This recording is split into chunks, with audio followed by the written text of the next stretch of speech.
happy Sunday and welcome back to Sundays at the Chateau, where today I would like to tell you all about the costs of running a chateau. A lot of you have asked me about that. For those of you who don't know me, I'm Stephanie and I'm the chatelaine of this 16th century chateau in the heart of France. So if you love all things chateau, then please join us on this adventure and subscribe to the channel. There's going to be a lot of chateau videos coming up. Those of you who do watch this channel regularly might notice that there's something a little bit different about this setup today. I'm actually sitting behind a desk, and I suspect my co-owners, if they're watching this, are fainting somewhere. I am entirely in charge of the admin and the finances at Lalande, but I'm not known to be great at it.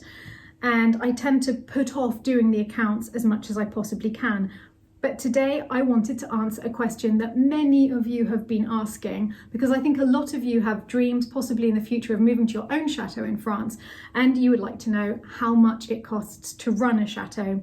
My co-owners would also like a clearer picture of how much it costs to run a chateau, and Michael in particular has been on my case to try and do the monthly accounts. So I've sat down and done that today. I'm feeling quite proud of myself. I got through it with tea and chocolate. So I'm now ready to tell the world how much it costs to run the Chateau de Lalande on a monthly basis. So I've split this down into several different types of costs. And the first and I think most important ones are the fixed monthly costs, the things that just go out of the bank on direct debit every single month and which remain largely unchanging. The biggest of these by far is our electricity bill. That might be surprising to some people. It might even be surprising to some other chateau owners out there, because a lot of my friends run their heating on wood from their forests or pellet systems, oil. Basically, our electricity bill represents our heating bill, because we installed geothermal heating as soon as we moved to Lalande. It was one of the very first things that we did, so that we could try and have a heating system that looked after itself, that wouldn't require too much maintenance, and that was quite environmentally friendly, because one of the biggest problems with these homes is heating them. So our biggest expense is electricity, which is absolutely shocking to look at, but which is 1,210 euros per month. And that represents all of our electrical usage, including all of our heating. And to be fair, it doesn't really warm the house that much. We're at maybe 14, 15 degrees in the house in winter. It might look as though I'm not freezing, but I've actually got a hot water bottle on my lap right now. So if you're thinking of buying a chateau and you would like to pay less than that on your heating, you'd have to maybe look at using your own forests and set up a heating system that will enable you to harvest your own wood and burn that. I know that that's what they do at the Chateau de la Bamenière, where Michael Petherick lives with his family. And we would possibly have gone down that route, except for the fact that in the early years when we bought, I was actually here on my own quite a lot, though that never happens anymore. And so it had to be a heating system that I could cope with on my own. And we didn't really imagine me chopping down trees, cutting them up into little pieces and feeding a boiler and then cleaning the ash out. So we went for the geothermal ground heat system, which is a series of pipes that go down to 100 meters. I think we have 5 boreholes, and it's a closed loop of water that takes the heat from the earth and brings it into the house. I think it's fair to say that for the 15 years that we have been here, our electricity bill has been the biggest problem every month, but there are more costs every month. There's our phone and internet connection, that's 50 euros a month. There's the insurance on the chateau, and that is 376 euros per month. Then there's car insurance, which as I'm looking at it, I think surely I am paying too much. That's 178 euros a month. I think I might make a few phone calls this afternoon about that.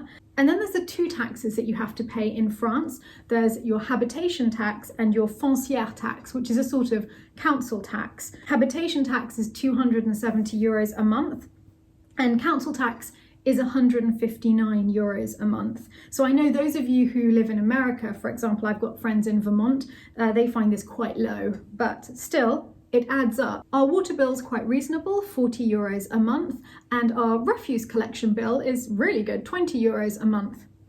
But if you add all of those together, you get to 2,303 euros a month going out of the bank before we've actually in any way lived.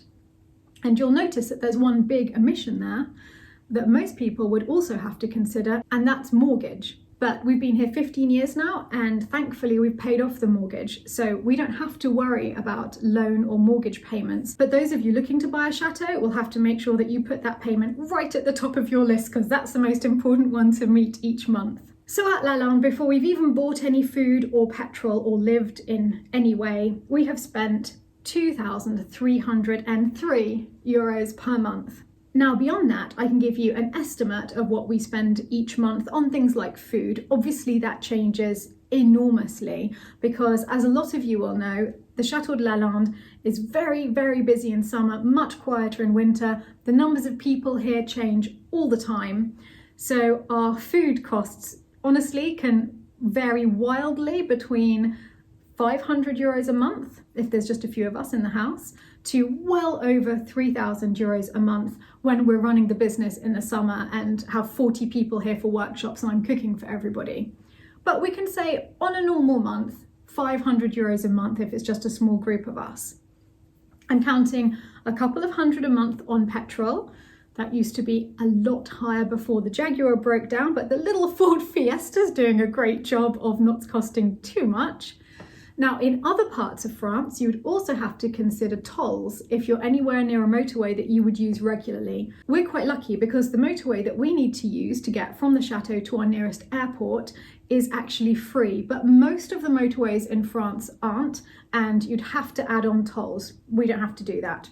And then on top of that, I'm counting €250 a month for maintenance. That's actually quite low. We tend to spend a lot more than that in summer when there's money coming in, and sometimes less than that in winter when we've run clean out of money and we just don't maintain anything and let it all just crumble around us for a couple of months. But let's say €250 a month for maintenance. And I've also put €250 a month for furniture and decoration. When we first arrived, I didn't factor in a cost for adding furniture on a regular basis, but I've realised after living here for a few years that there's constant little breakages in a house and just wear and tear. And if you don't add decorative objects, furniture, nice fabrics, bit by bit each month, you find that the whole chateau is just getting worse and worse and worse around you. And if you want to switch that to another direction, you want to keep moving forward, you need to be able to bring in beautiful objects. And honestly, most of the furniture that I buy is not very expensive because we can get great things in the local charity shops.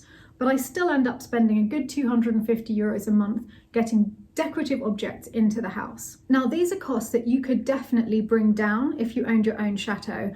You don't have to spend €500 a month on food. If I were here alone, and I have actually been in the past, I would spend maybe €200 a month on food because I'm perfectly happy to survive on bread and pasta. Petrol too, if you don't go out very much, that could be reduced.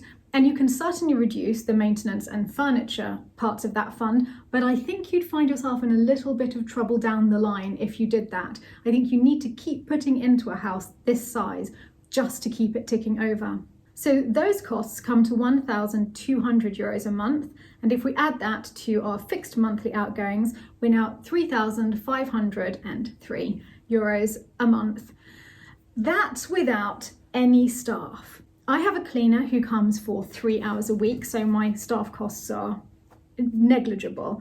And in fact, for the first 7 years, we didn't have a cleaner at all. But if I'm honest, I didn't really rise to the challenge of cleaning a 17-bedroom chateau by myself, and I didn't shine at it.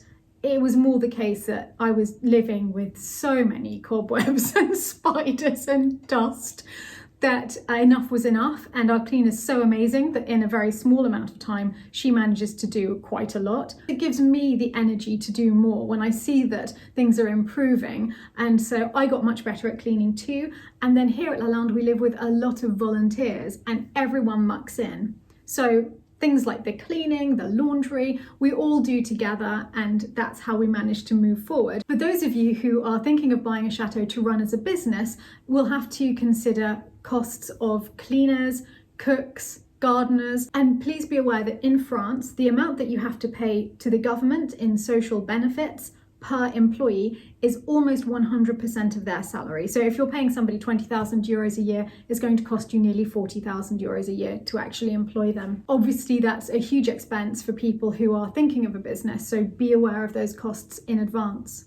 So when you're totting up your figures, remember to add on any employee costs on top of the figures that we've spoken about already, and then look at that figure and realise that it doesn't include any building work. Because I've talked about maintenance and having a little fund to fix things that break, but I haven't talked about actually restoring the chateau. Each month we're not just thinking about how we're going to meet those months' costs, we're trying to put money aside for the next phase of building work. The very first thing we ever did when we moved to the chateau was to re-roof the chapel. The chapel was in a terrible state. One of the vaults had collapsed inside because of water getting in. So the most important thing was to stop the water. We then spent several thousand bit by bit having each of the stained glass windows restored. And now we're at the stage where we're about to do more restoration to the chapel, but we need 3,500 for the next phase, which is to work on the paintwork inside and on the vault which collapsed. So that is what I'm currently trying to find for the next phase of work at Lalande. Unless you're buying a chateau that has been completely restored down to the last brick by its previous owners, in which case, honestly, you probably got yourself a bargain, then building works are going to be the biggest expense.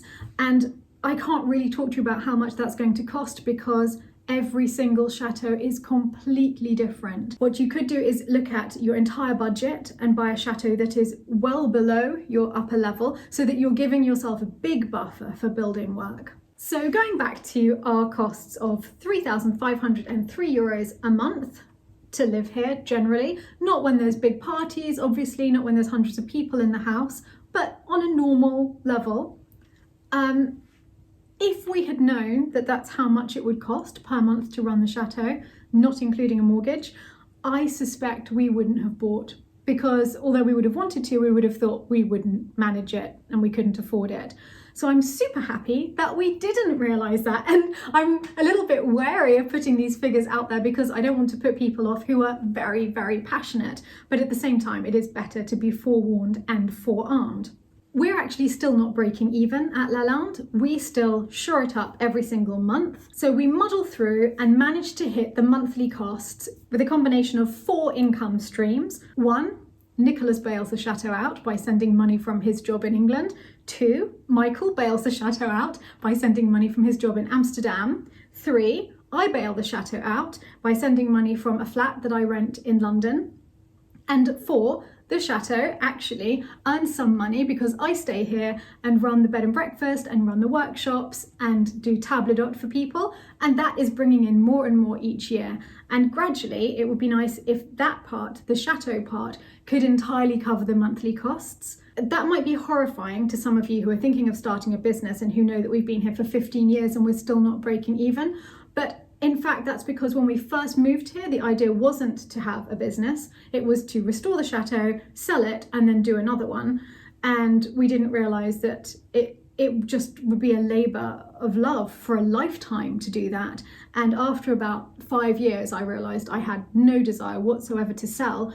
But staying here meant that we had to find a way of earning an income here. I love having people in my home. I love hosting people. I love meeting people from all over the world. So that side is great, but I didn't advertise in any way. I'm not a very good businesswoman. People would come here only through word of mouth, and it's grown and grown and grown every year, and that's been fantastic. And now that's changed because we're on an English show called Escape to the Chateau DIY. So a lot of people hear about the Chateau de Lalande through that. And many of you watch this channel on YouTube. So now I feel like Lalande has been discovered and people know about it and people enjoy coming here, which is fantastic and means I think, touch wood, we might break even next year on our 16th year. That would be quite exciting. But even whilst I'm struggling to find the money to pay off the bills each month and to do the next crucial phase of works, I'm still dreaming of all the things that I would love to do if we had a huge income here. Most importantly, a full-time gardener, because we have really barely been able to touch the garden. We do look after the vegetable garden, which is great because we have our own organic vegetables throughout the summer, but the rest of the garden we haven't done anything. And we'd like to get the lake back, and that will be very, very expensive to do. And I'd love a swimming pool one day. There's so many things, and the list goes on. And it might seem ridiculous to dream of these things when, more importantly, I need to pay the monthly costs. But if you want to buy a chateau, it's surely because you're a dreamer. Unless you have money to burn every month, Only buy a chateau if you're going to enjoy the journey as much as the end result, because living here over the last 15 years, even if every month was a struggle, has been a complete and utter joy. Waking up in this beautiful place every day, even if that means seeing the things that need to be fixed or things that have broken in the night. Once, memorably, I heard a huge crash in the night and I was alone in the chateau. It was back in the early years when I was by myself. And I was just lying in bed thinking, I'm not even going to freak out. I'm not going to check on, I'm just going to go back to sleep. I have a choice, I can freak out or I can just go to sleep. So I went to sleep and forgot about it when I woke up. And the next morning I opened my bedroom door and the entire corridor ceiling had collapsed in the night. The chandelier was on the floor, all the paintings were off the wall, and the whole ceiling was on the floor. And that's the sort of thing that happens at Lalande, and that's okay, because it's the process that is the joy. I might not have thought that morning as I stared at the collapsed ceiling, but you have to be able to laugh at adversity. Now, some of you might be watching this thinking, oh my goodness, 3,500 a month? That's so cheap. I thought it would be a lot more expensive to run a chateau. And in which case, if that's what your finances are, then come and buy a chateau. Compared with other properties around the world, they're pretty cheap to buy. And they're glorious fun, and it's a beautiful lifestyle, and you get to live in France. If, like me, you were on the borderline of being able to afford it, and it could be a real challenge, I would still recommend going for it if you love chateaus, because you have to enjoy the process. You have to love being in a building that is crumbling around you, but that gives you joy every day when you wake up and see the room that you're in and look out of the window and see the land surrounding it. When you feel bolstered by the sense of history and by the knowledge that it's been standing for centuries, it will stand a little longer with just some care from you. And more than that, if you give it your heart and your soul, you can bring back the spirit of the chateau. You can make it live as it was in its heyday. And that is a very beautiful thing to be part of. And that I feel we've already achieved at Lalande. It's a home that's filled with laughter and happiness and music.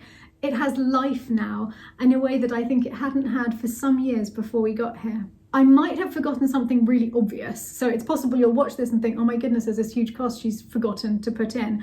I mean, I went through my bank. I think that these are correct. So there you go, Michael. I've done the accounts. I can tick that off the to-do list. Next Sunday, we'll be back to looking at the joys of living in a chateau rather than the costs of living in a chateau, but this is equally important. I hope it's been helpful for you. Please remember to subscribe to this channel if you love chateaus.